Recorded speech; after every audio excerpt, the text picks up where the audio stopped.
اعوذ باللہ من الشیطان الرجیم بسم اللہ الرحمن الرحیم۔ السلام علیکم دوستو، وسیم راجپوت لال آن لائن میں حاضر خدمت ہے۔ دوستو آج کا جو ٹاپک ہے یہ اسلام آباد ہائی کورٹ کی ایک ججمنٹ ہے دوستو۔ اس میں یہ لکھا گیا نکاح نامہ کے اندر حج، عمرہ یا مقدس مقامات کی زیارت کا نکاح کے وقت وعدہ کیا گیا ہو یا نکاح نامہ کے اندر لکھا گیا ہو، وہ حق مہر ہی تصور ہوگا۔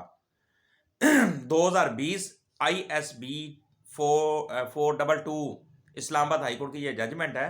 اس میں نریٹ کیا گیا PLD 2021 میں۔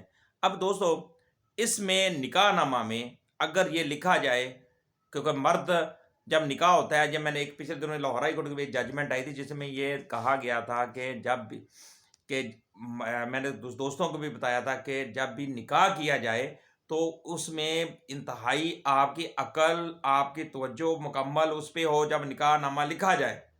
وہاں پہ ایموشنل نہیں ہونا کہ وہ کہتے لڑکی والے کہتے ہیں ہاں جی 10 لاکھ لکھ دیں، لکھ دو جی۔ وہاں پہ یہ نہیں دیکھنا لوگ دیکھ رہے ہیں آپ کو، جو آپ نے اپنی پاکٹ کو دیکھنا ہے، اپنی ہمت کو دیکھنا ہے کہ آپ اس قابل ہیں۔ وہاں پہ شوخے بن کے آپ لکھوا تو دیتے ہیں، بعد میں پھر وہ اللہ خدا نخواستہ کوئی علیحدگی ہو جاتی ہے، سپریشن ہو جاتی ہے، تو طلاق ہو جاتی، تو پھر بعد میں پھر یہ عدالتوں کے چکر بھی بعد میں آپ کے گھر پہ نیلام ہونا شروع ہو جائیں گے۔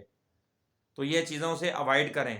اگر کوئی بندہ اپنی شادی کے وقت، نکاح کے وقت یہ کہتا ہے کہ مولانا صاحب آپ اس میں لکھیں میں اپنی بیوی کو حج بھی کراؤں گا، عمرہ بھی کراؤں گا اور مقدس مقامات کی زیارت بھی کرواؤں گا، یہ اس میں لکھ دیا جاتا ہے، تو یہ اس طرح کا جو وعدہ ہوگا وہ حق مہر تصور ہوگا۔ بار بار بتا رہا ہوں، حق مہر تصور ہوگا۔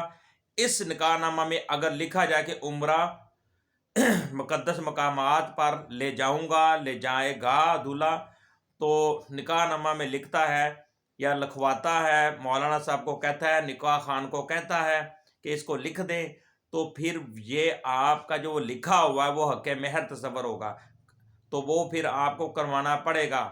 تو دوستو یہ 2020 ISB 422 اسلام آباد ہائی کورٹ کی ججمنٹ ہے۔